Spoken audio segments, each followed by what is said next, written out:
how do these narratives, like what's keeping the narratives alive and well? Do these elite families that have the funds and resources and know-how for athletics, do they stand to benefit by this narrative being perpetuated? Like, oh, it's like LeBron James, like just growing up in Akron, you're poor, single mother, and then it becomes pathologized. Whereas the truth of the matter is, you need resources to train at the highest level.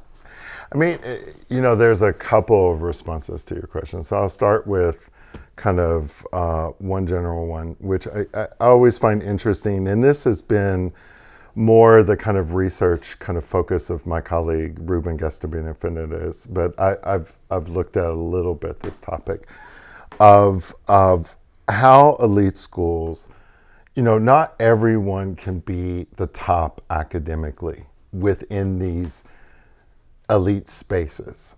So what elite schools do is allow you to be the best at something. And so, and they have the resources in order for you to be really, really, really good, the best at something. And then your family has resources for you to do that. So one of the options is athletics. And so, not everyone is born a natural athlete or whatever, but if you're spending hundreds of dollars an hour to get trained by a private trainer and you're going to the top camps, sports camps where you're networking with others, you're on traveling teams, which you have to pay for all the traveling and everything, and you're going to Europe and competing and blah, blah, blah. And because you may not be the top student academically, so you are going to be the best basketball player. You are going to be the best, football, baseball, hockey, whatever it is, because you're going to invest and you have the resources in order to kind of do that, to be the best at something. And so, but it could also be the debate team. It could be UN, kind of stuff, whatever it is. But the point is at these elite schools, they give you abundance of opportunities to be really good at something. Mm-hmm. and be okay and acceptable at other things.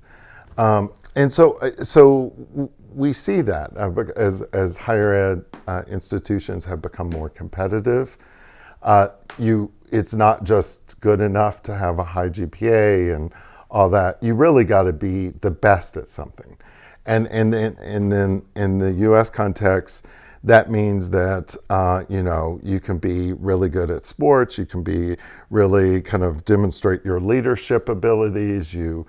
Whatever it is, you've demonstrated you are worthy and you're elite and you distinguish yourself. And so one of the important parts of elite status is distinction, that you have to somehow distinguish yourself from everyone else. And so elite schools give you a chance to do that.